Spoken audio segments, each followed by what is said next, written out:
Okay, welcome back. It's 9:30 at night and I'm still making videos, so you're welcome. All right, I want to continue on with information about measuring personality then. What are the different tests that we can use? And some of the different things. Now, I am going to have you guys do some of these tests. So I put a Google Doc in Blackboard that has an activity for you to actually take some of these and kind of reflect on that. So that's pretty cool. So be on the lookout for that. But let's go ahead and go through some of these. All right, so the first types of personality tests or inventories I want to talk about are called projective tests. So projective tests go with psychoanalysis or psychodynamic psychology. They're tests that ask the subject or the patient to interpret something. So it could be a picture, it could be like cards that they have to put together and tell a story about.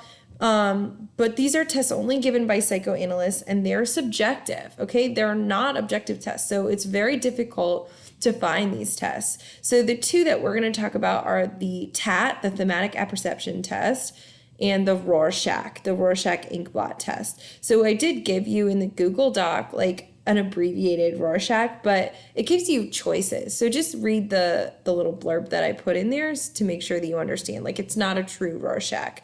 But you guys can't really take these tests because they have to be administered by someone who is qualified to interpret your responses. Okay, the Rorschach was designed by Rorschach, and it is the most widely used, the most commonly used projective test. And basically, they're these ink blots. So the patient is shown the ink blot, and they're asked to say, well, what do you see? So there are common responses, like, for example, this one on the right, someone might say, oh, I see bats, or I see, lungs, or I see reproductive system, or whatever. And then the psychoanalytic psychologist is supposed to interpret what you say, and that's supposed to reveal information about your personality. The thematic apperception test, which is abbreviated TAT, is where people are shown images or cards that have images on them, and they're supposed to put them together to tell a story and tell the story or tell, explain, hey, what's going on? Tell me what's going on in this picture. And they might say this old woman is reflecting on when she used to be young. And then they'd be like, ooh, interesting. Tell me a little bit more about that. Or they'd be like, this old woman, this is her daughter. And she's just hanging out with her, or she's a creepy nun who's going to murder this lady. Every single person might say a different story or point out something else about what they think it is, and that helps to reveal information about their personality and their unconscious desires and all of that. So again, these tests are very subjective. Then we get to objective personality tests. So we have some personality inventories and we have personality tests. So one is called the MMPI, which is the Minnesota Multiphasic Personality Inventory.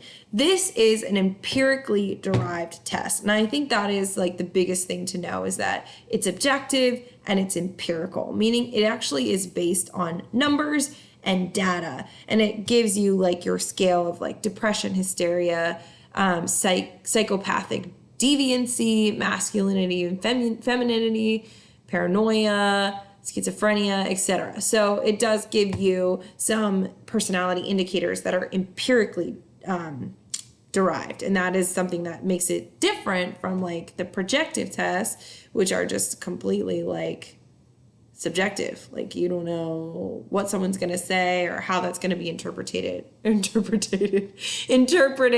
tired. Or whatever. Another type of personality inventory is called the Myers-Briggs. So Myers-Briggs, even people who aren't familiar with psychology, a lot of people have taken the Myers-Briggs. It gives 16 different personality types that tells you whether you're introverted or extroverted and various other personality traits. So people who are extroverted, they draw their energy from the external world, from social interaction. They like to be around other people. It recharges them to be in social settings. People who are introverted, they need that time to be alone. They need time to recharge that's like quiet or away from the social setting in order to feel like they are energized. So we do have these kind of two different personality types. People oftentimes might say, oh, introverts are just shy. That's not necessarily the case. It's where they draw their energy and their rejuvenation from. Is it from being with other people, or is it from being alone or having that quiet time to themselves? And then the next trait of Myers-Briggs is are you an S or are you an N? So are you sensing, do you kind of take in information in a sequential step-by-step way? Or are you basing things based on intuition? Are you kind of looking at the big picture or taking it in, just a snapshot of the information? Then you have T or F. And this is interesting for me because my Myers-Briggs is like very consistent on all the traits except for T and F. Sometimes when I take it, I get ENTJ, and sometimes when I take it, I get ENFJ. So I'm extroverted, right? I'm more intuitive than sensing.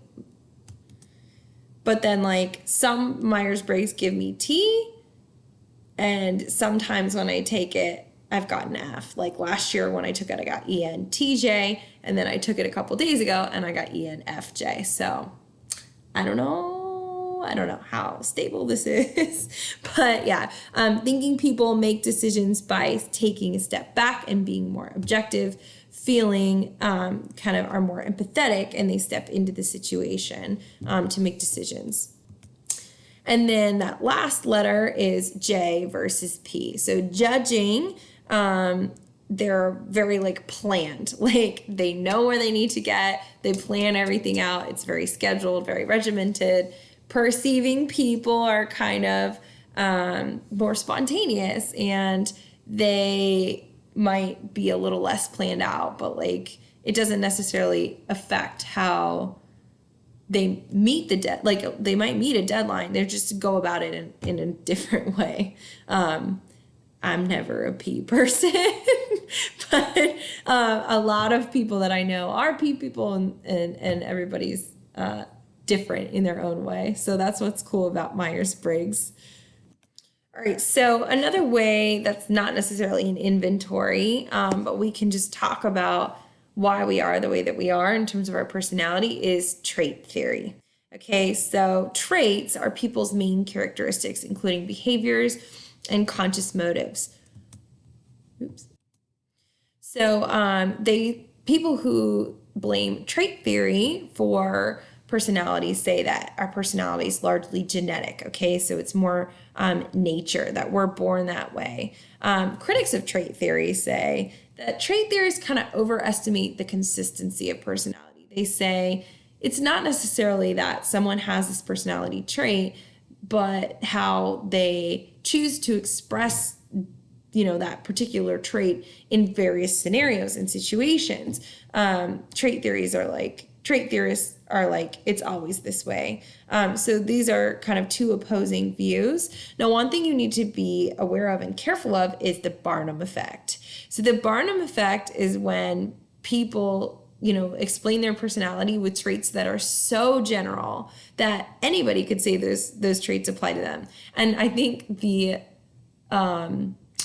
biggest thing is like the horoscopes, right? Like when you look at like, oh, I'm a Taurus. This month I'm gonna, you're gonna show your positivity and your whatever it is. And it's like, okay, this could apply to anybody. It's like, oh, clearly Aquarius is the best at this or whatever. And I'm like, yeah, I don't think so. Like, where is the science behind this? No, I'm sorry. If you believe in horoscopes and you're like really into astrology, like I apologize. Like, I'm not trying to like diss your jam, but yeah, like anything with Barnum, like you need to be careful.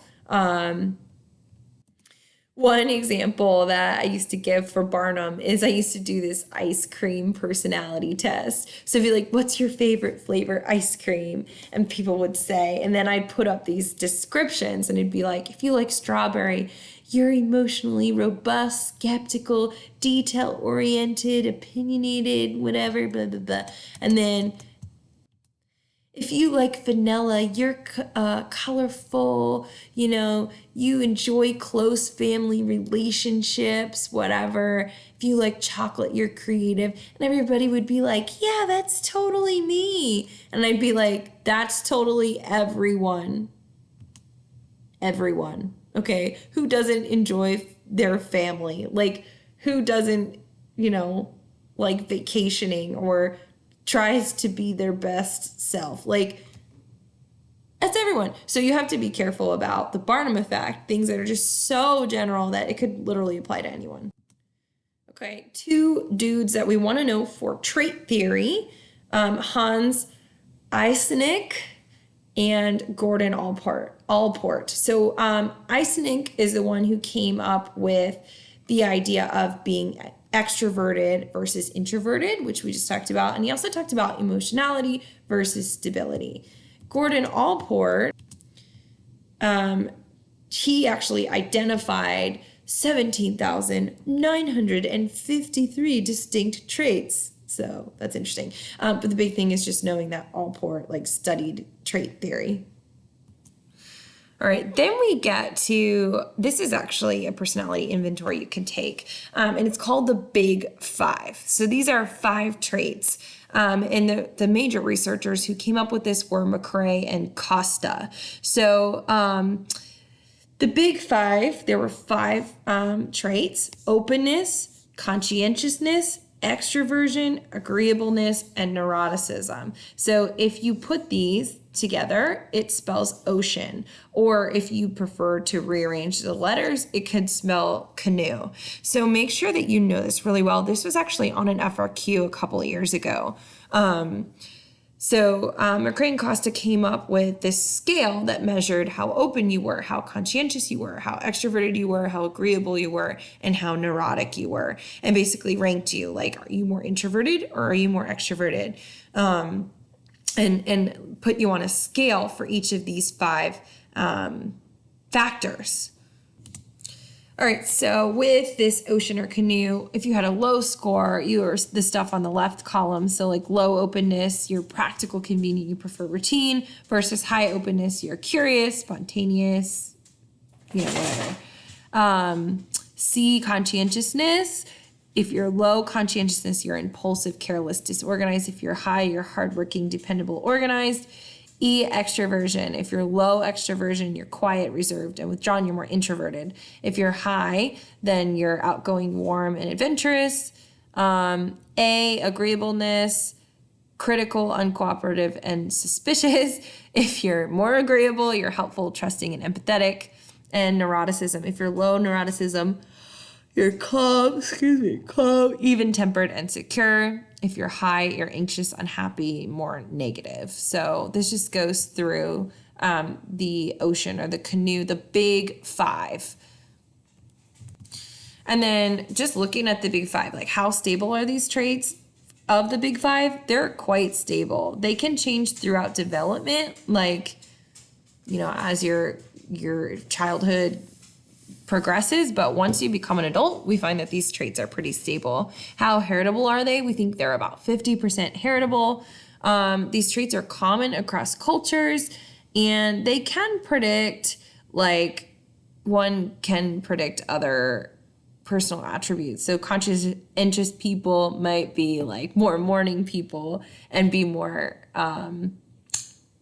and extroverted people might be more like night or evening people. I don't know about this though. Like, I'm very extroverted. Like, that's my highest score in the Big Five. And I am definitely 100% more of a morning person than an evening person. Like, it's 10 o'clock at night right now and I'm struggling. So, yeah, I don't know if I agree with that, but I don't know. All right, and then just like some final wrap ups on personality. One thing to think about is like social cognitivists. So explaining like our personality based on how we explain how much control we have over a situation. So some people have more of an internal locus of control. Some people have more of an external locus of control. Internal locus of control is a healthier locus of control because these people they have a better mindset. They're more adaptable. And they believe that they have control over their situation. So they tend to be more optimistic people. External locus of control people tend to be more pessimistic. They believe that like nothing they do makes a difference, that they don't have a control over what happens to them like in their lives or their reaction to it. Like they just constantly are in this cycle of learned helplessness. Like, why should I do anything differently? Like, it's not going to make a difference. Or, you know, instead of focusing on like a growth mindset or how can I help myself make the best of this situation, it's always like putting the blame or, you know, saying that they can't really do anything to control that. So, yeah, so this is one other personality thing we should look at. And then the last thing is Bandura. We have talked about Bandura several times in our previous units. Like we've talked about Bobo and we've talked about social learning and all of that. But one thing to bring back is this reciprocal determinism. So there's these three factors.